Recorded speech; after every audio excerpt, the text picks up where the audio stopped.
ಸ್ನೇಹಿತರೆ, ಕಲ್ಯಾಣಿ ಹಿಡನ್ ವೈಫ್ಸ್ಗೆ ಸ್ವಾಗತ. ನಾನು ನಿಮ್ಮ ಮೋಹನ್ ದಾಸ್ ಮಾಡುವ ನಮಸ್ಕಾರಗಳು. ಗುರುವಿನ ಬದಲಾವಣೆಯಿಂದಾಗಿ ಕನ್ಯಾ ರಾಶಿಯವರಿಗೆ ಭವಿಷ್ಯ ಹೇಗಿದೆ ಅಂತೇಳಿ ತಿಳಿದುಕೊಳ್ಳೋಣ. ಗುರುವಿನ ಬದಲಾವಣೆಯಿಂದಾಗಿ ಕನ್ಯಾ ರಾಶಿಯವರಿಗೆ ಮಾನಸಿಕವಾಗಿ, ದೈಹಿಕವಾಗಿ ಮತ್ತು ಸಾಮಾಜಿಕ ಜೀವನದಲ್ಲಿ ಕೊಂಚ ಬದಲಾವಣೆಯಾಗುತ್ತದೆ. ನಿಮ್ಮ ಕಾರ್ಯಕ್ಷೇತ್ರದಲ್ಲಿ ಪ್ರಗತಿಪರವಾದ ಬದಲಾವಣೆಯನ್ನು ಕಾಣುವಿರಿ.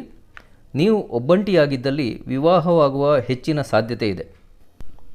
ಕನ್ಯಾ ರಾಶಿಯವರು ಭಾಗ್ಯಶಾಲಿಗಳಾಗುವಿರಿ. ನಿಮ್ಮ ಮಾತಿನ ವೈಖರಿ, ವೇಷಭೂಷಣ ಈ ವರ್ಷ ಉತ್ತಮ ರೀತಿಯಲ್ಲಿರುವುದು. ಆತ್ಮವಿಶ್ವಾಸವೂ ಕೂಡ ಹೆಚ್ಚುವುದು. ನೀವು ಯಾರನ್ನಾದರೂ ಪ್ರೀತಿಸಿದ್ದಲ್ಲಿ ಅವರನ್ನು ಜೀವನ ಸಂಗಾತಿಯಾಗಿ ಪಡೆಯುವಿರಿ. ನಿಮ್ಮ ಸಂಪತ್ತು, ಶೇರ್ ಮಾರ್ಕೆಟ್, ಮ್ಯೂಚುವಲ್ ಫಂಡ್ಸ್ ಅಥವಾ ಇನ್ನೂ ಕೆಲವು ಭಾಗದಲ್ಲಿ ಬಂಡವಾಳ ಹೆಚ್ಚಿಸಿದ್ದಲ್ಲಿ ಅದರಿಂದಾಗಿ ಉತ್ತಮ ಹಣ ಗಳಿಸುವಿರಿ. ಅಣ್ಣ ತಮ್ಮಂದಿರ ಜೊತೆ ಉತ್ತಮ ಬಾಂಧವ್ಯವನ್ನು ಬೆಳೆಸುವ ಅವಶ್ಯಕತೆ ಇದೆ. ಅಣ್ಣ ತಮ್ಮಂದಿರ ಸಹಾಯ, ಕೆಲಸ ಕಾರ್ಯಗಳಲ್ಲಿ ಪ್ರಗತಿ ಕಾಣುವಿರಿ. ಇದರಿಂದಾಗಿ ನೀವು ಬಯಸಿದಂತೆ ಹಾಗೂ ತುಂಬ ಮಿಂಚುವ ಕಾಲ ಬಂದಿದೆ. ವಿದೇಶ ಯಾತ್ರೆ ಹಾಗೂ ತೀರ್ಥಯಾತ್ರೆಯನ್ನು ಕೈಗೊಳ್ಳುವಿರಿ.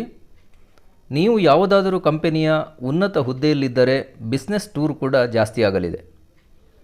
ಹೆಚ್ಚಿನ ಶಿಕ್ಷಣದ ಬಗ್ಗೆ ಆಲೋಚನೆಯುಳ್ಳವರಿಗೆ ಶ್ರಮವು ಫಲಿಸುವುದು. ಈ ಬಾರಿ ಪ್ರಮೋಷನ್ ಸಿಗುವ ಸಾಧ್ಯತೆಯೂ ಕೂಡ ಇದೆ. ನೀವು ಮಾಡುವ ಕೆಲಸದಲ್ಲಿ ಇನ್ನೂ ಹೆಚ್ಚಿನ ಪ್ರಯತ್ನ ಹಾಕಿ. ನಿಮಗೆ ದೃಷ್ಟಿ ಬೀಳುವ ಸಾಧ್ಯತೆ ಇದೆ. ಕನ್ಯಾ ರಾಶಿಯ ಸ್ತ್ರೀಗಳು ಇದರ ಬಗ್ಗೆ ಜಾಗೃತೆ ವಹಿಸುವುದು ಒಳ್ಳೆಯದು. ಸಂತಾನ ಪ್ರಾಪ್ತಿಯ ಯೋಗವಿದೆ.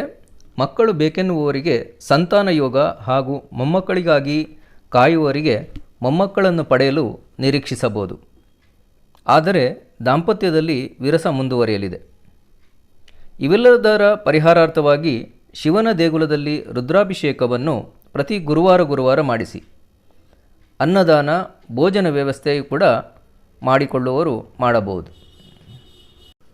ಸ್ನೇಹಿತರೆ, ಕಲ್ಯಾಣಿ ಹಿಡನ್ ವೈಫ್ನ ಎಲ್ಲ ವಿಡಿಯೋಗಳನ್ನು ವೀಕ್ಷಿಸಿ. ಹೆಚ್ಚಾಗಿ ಸಬ್ಸ್ಕ್ರೈಬ್ ಮಾಡಿಸಿ. ಸಬ್ಸ್ಕ್ರೈಬ್ ಮಾಡದವರು ಸಬ್ಸ್ಕ್ರೈಬ್ ಮಾಡಿ, ಲೈಕ್ ಮಾಡಿ, ಶೇರ್ ಮಾಡಿ, ಕಮೆಂಟ್ಸ್ ಕೂಡ ಮಾಡಿ. ಧನ್ಯವಾದಗಳು.